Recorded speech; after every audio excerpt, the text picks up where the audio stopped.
Friends, episode की शुरुआत में हम देखते हैं कि ऑफिस का माहौल थोड़ा अजीब बना हुआ होता है।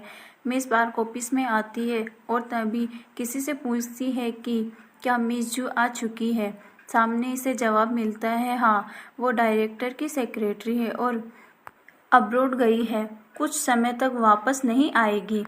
इसके बाद अचानक से जूतों की बात शुरू हो जाती है। कोई मिस पार्क से पूछता है कि उनका शू साइज क्या है। ये सुनकर मिस पार्क अंदर ही अंदर सोच में पड़ जाती है।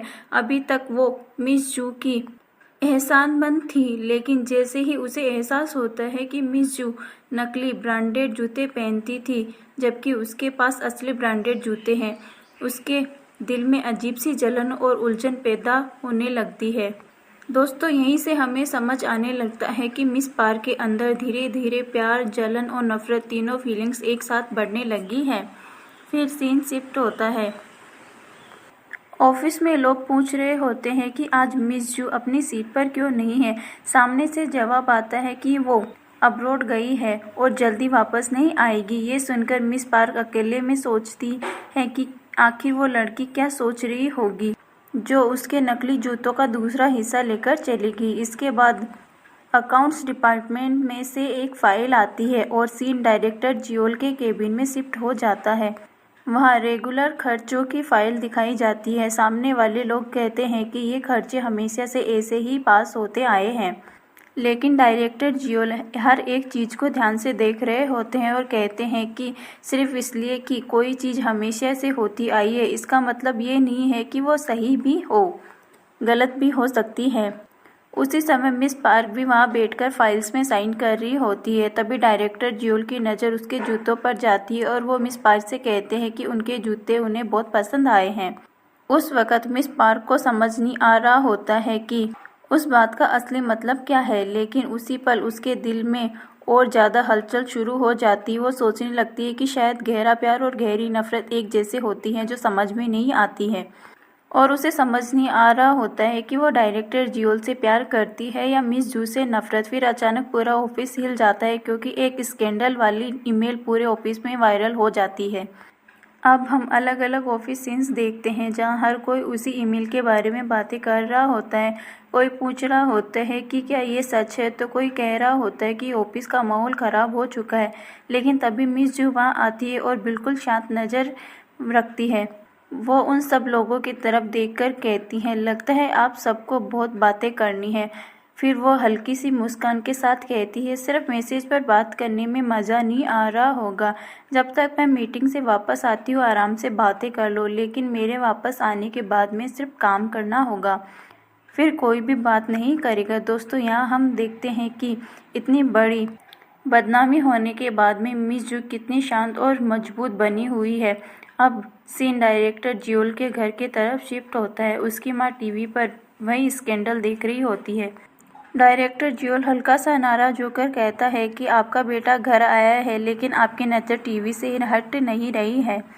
इसके बाद स्टोरी मीटिंग रूम में चली जाती है जहां बड़े बड़े अधिकारी मिस जू से सवाल कर रहे होते हैं।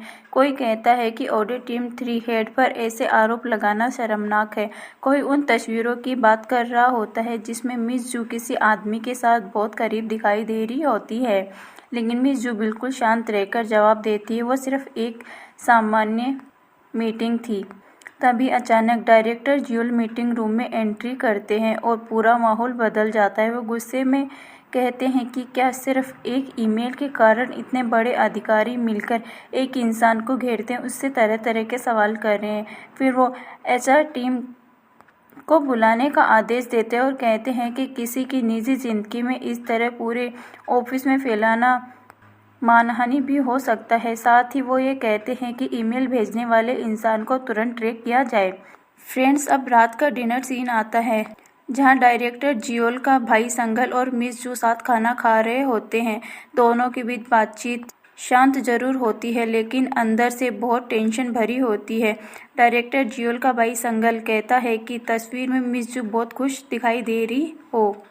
तभी मिस जू जवाब देते हुए कहती है, सिर्फ एक पल देखकर किसी इंसान को जज नहीं करना चाहिए। लेकिन संगल साफ कहते हैं कि वो किसी भी चीज़ का फैसला कर सकते हैं क्योंकि वो उस पोजीशन पर है। दोस्तों यहाँ साफ पता चलता है कि संगल मिस जू पर दबाव डालने की कोशिश कर रहे हैं। फिर वो शराब ऑफर करते हैं और इशारों में कहते हैं कि अब मिस जू को तय करना होगा कि वो किसकी साइड पर है।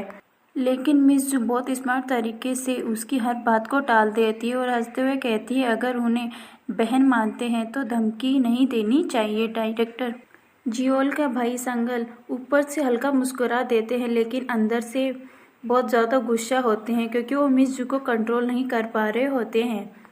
फ्रेंड्स, अब हम इन्वेस्टिगेशन वाला सीन देखते हैं जहाँ एक दूसरा अधिकारी भी मिस जू से अलग अलग तरह के सवाल कर रहा होता है और उनसे सच जानने की कोशिश करता है, लेकिन मिस जू वहाँ भी बिना डरे हर सवाल का जवाब दे देती है। अब सीन फिर से ऑफिस में आता है जहाँ कीजुन और बाकी टीम वाले इस पूरे मामले से परेशान दिखाई दे रहे होते हैं। कीजुन साहब कहता है कि ये जांच गलत तरीके से हो रही है। बाकी सब लोग कहते हैं कि ये बड़े लोगों के पॉलिटिक्स है और वो कुछ भी नहीं कर सकते हैं, लेकिन फिर भी सब लोग मिस जू को सपोर्ट करने के लिए उन्हें डिनर पर ले जाते हैं। अब हमें ऑफिस टीम डिनर सीन दिखाया जाता है। सब लोग मिस जू को खुश करने की कोशिश कर रहे होते हैं। कोई मजाक कर रहा होता है तो कोई उन्हें अच्छा खाना खिला रहा होता है। सब कहते हैं कि मिस जू उनकी ढाल जैसी है और अगर वो मजबूत रहेगी तो पूरी टीम सुरक्षित रहेगी। फिर धीरे धीरे सब अपनी पर्सनल लाइफ की बातें करने लगते हैं। कोई कहता है कि उनकी पत्नी उसे महीने में सिर्फ 2 लाख वॉन खर्च करने देती है। कोई अपने बच्चों की बात करता है। फिर अयेयोंग के बॉयफ्रेंड को लेकर मजाक शुरू हो जाता है। वो अभी तक उसी गिटार बजाने वाले लड़के को डेट कर रही है। पूरा माहौल थोड़ी देर के लिए फैमिली टाइप का हो जाता है। फिर युनडेरी कहती है कि उसे ये टीम बहुत पसंद है। ये सुनकर सब इमोशनल हो जाते हैं और मिस जू मुस्कुराकर कहती है वो सबकी मजबूत दीवार बनेगी। लेकिन तभी दूसरी तरफ बहुत बड़ा ट्विस्ट आता है। डायरेक्टर जियोल की पत्नी को शक होने लगता है। उसे पता चलता है कि डायरेक्टर जियोल बार बार मिस जू के घर जा रहे होते हैं। वो गुस्से में पूछती है आखिर जिया कौन है। उसके लिए वो लिमिटेड एडिशन रिंग खरीद रहे थे। फिर उसे एहसास होता है कि वो जिया नहीं बल्कि मिस जू थी। दोस्तों, अब कहानी उस मोड़ पर पहुंच जाती है जहां पूरे ऑफिस का माहौल पूरी तरह बदल चुका होता है। फिर ऑफिस में हर तरफ सिर्फ स्कैंडल वाली ईमेल की बातें हो रही होती है। कोई कह रहा होता है कि इतनी बड़ी खबर पूरे ऑफिस में फैल चुकी है तो कोई मिस जू के बारे में उल्टी सीधी बातें कर रहा होता है। उसी बीच मिस पार्क चुपचाप अपनी सीट पर बैठी होती है। बाहर से वो बहुत शांत दिखाई दे रही होती है लेकिन अंदर ही अंदर उसका दिल पूरी तरह टूट चुका होता है। से बाहर शिफ्ट होता है। अब हम कार वाला सीन देखते हैं जहाँ डायरेक्टर जियोल कार में बैठे होते हैं और उनके साथ मिस पार्क भी होती है और दोनों में से कोई नहीं बोल रहा होता है। मिस पार्क बार बार डायरेक्टर जियोल को देख रही होती है लेकिन वो पूरी तरह चुप होते हैं। तभी अचानक मिस पार्क के फ़ोन पर कीजून का कॉल आता है। फ़ोन देखते ही मिस पार्क थोड़ा घबरा जाती है और कॉल रिसीव करती है। दूसरी तरफ कीजून बहुत ज़्यादा गंभीर आवाज़ में पूछता है मुझे तुमसे बहुत ज़रूरी बात करनी है, अभी मिल सकती हो। मिस पार्क उसकी आवाज़ सुनकर समझ जाती है कि बात बहुत बड़ी है। वो हल्की आवाज़ में कहती है ठीक है, वो उससे मिलेगी। कॉल कट होने के बाद कार के अंदर फिर वहीं खामोशी छा जाती है। मिस पार्क की आंखों में डर साफ दिखाई दे रहा होता है क्योंकि उसे एहसास हो चुका होता है कि शायद अब सारी सच्चाई सामने आने वाली है। और दूसरी तरफ डायरेक्टर जियोल अब भी चुप बैठे होते हैं जैसे वो पहले से सब समझ चुके हो। मिस पार्क अपने दिल की बात बताती है और उसे खुद को सही साबित करने की कोशिश करती है। वो बार बार कहती है कि उसने जो किया वो सिर्फ अपने प्यार की वजह से किया। इसके बाद मिस पार्क डायरेक्टर जियोल के सामने खुद को समझाने की कोशिश करती है। वो रोते हुए कहती है कि वो गलत थी लेकिन उसने ये सब सिर्फ इसलिए किया क्योंकि वो उन्हें सच में पसंद करती थी। फिर मिस पार्क टूट जाती है और उनसे विनती करती है वो उसे छोड़कर ना जाए। इसके बाद संगल फिर से मिस जू पर दबाव डालने की कोशिश करते हैं। अब हम ऑफिस वाला सीन देखते हैं जहां वो मिस जू को टीम के लोगों की फाइल दिखाकर उन्हें ब्लैकमेल करते हैं। वो कहते हैं कि उनकी टीम में हर किसी की कमजोरियां हैं और वो चाहे तो किसी को भी नौकरी से निकलवा सकते हैं। मिस जू समझ जाती हैं कि संगल उन्हें उनकी टीम के जरिए कंट्रोल करना चाहते हैं। इसके बाद सीन सीधे कीजून के घर पर शिफ्ट हो जाता है। अब हम देखते हैं कि मिस पार्क और कीजून आमने सामने बैठे होते हैं। माहौल बहुत ज़्यादा इमोशनल और भारी होता है। कीजून काफ़ी देर तक चुप रहने के बाद आखिरकार मिस पार्क से पूछता है, तुमने ऐसा क्यों किया? ये सुनते ही मिस पार्क की आंखों से आंसू निकलने लगते हैं। वो टूटे हुए दिल से कहती है कि उसने ये सब सिर्फ इसलिए किया क्योंकि वो खुद को हमेशा अकेला महसूस करती रही है। वो कहती है कि हर बार सबकी नज़र सिर्फ मिस जू पर जाती थी, जबकि उसकी तरफ किसी ने कभी देखा ही नहीं। मिस पार्क रोते हुए कहती है कि उसे लगता था अगर सच सबके सामने आ जाएगा तो शायद डायरेक्टर ज्यूल भी उसकी फीलिंग्स समझ पाएंगे, लेकिन कीजून ये सब सुनकर पूरी तरह निराश हो जाता है। वो कहता है कि इस एक काम की वजह से बहुत लोगों की ज़िंदगी बिखर सकती है। दोस्तों, अब हम देखते हैं कि कीजून के पास मिस जू का कॉल आया हुआ होता है, जो कि नशे में एक रेस्टोरेंट में होती है और कीजून उन्हें अपने घर ले आता है। रास्ते में मिस जू हल्की आवाज़ में पूछते हैं कि क्या वो भारी लग रही है। कीजून उन्हें संभालते हुए कहता है, नहीं, वो बिल्कुल भारी नहीं है। दोस्तों, यहाँ हमें साफ दिखता है कि बाहर से मजबूत दिखाने वाली मिस जू अंदर से पूरी तरह टूट चुकी है। इसके बाद कीजून डायरेक्टर जियोल से मिलता है। वह कहता है कि अगर कंपनी को पता चला कि ईमेल मिस पार्क ने भेजी थी और साथ ही डायरेक्टर जियोल और मिस जू का रिश्ता भी सामने आ गया तो सब खत्म हो जाएगा। फिर कीजून बहुत बड़ा फैसला लेता है। वो कहता है कि आपको सारी की सारी जिम्मेदारी खुद को लेनी होगी। अब कहानी डिसिप्लिन कमेटी वाले सीन पर होती है। पूरा ऑफिस इस मीटिंग पर नज़र रखे होता है। कमेटी शुरू होती है। सब लोग हैरान हो जाते हैं जब वो कहते हैं कि इस पूरे मामले की जिम्मेदारी उन्हीं की है। फिर वो कहते हैं कि तस्वीरों में जो आदमी है वो वही है और मिस जू उनकी एक्स गर्लफ्रेंड थी। पूरा कमरा शोक में चला जाता है। ज्यूल कहते हैं कि शादी के बाद उनके बीच में कुछ नहीं था और गलती सिर्फ उसकी थी। वो मिस जू को पूरी तरह बचाने की कोशिश करते हैं। फिर ऑफिस में दोबारा गॉसिप शुरू हो जाती है। कोई इसे इमोशनल अफेयर कहता है तो कोई चीटिंग, लेकिन कीजून गुस्से में सबको चुप करा देता है। इसके बाद मिस जू कीजून से मिलती है और पूछती है कि उसने ऐसा क्यों किया। कीजून कहता है कि वो उन्हें बचाना चाहता था क्योंकि मैं तुम्हें तकलीफ भी नहीं दे सकता।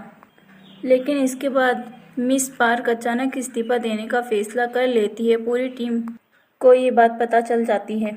दूसरी तरफ डायरेक्टर जियोल के घर में बड़ा हंगामा चल रहा होता है, लेकिन सबसे शॉकिंग बात यह होती है कि उसकी पत्नी बिल्कुल शांत रहती है। वह कहती है कि उसे पहले से सब पता था, यहाँ तक कि उसने ही डायरेक्टर जियोल को कहा था अगर मिस जू मुश्किल में हो तो उसके लिए खड़े हो।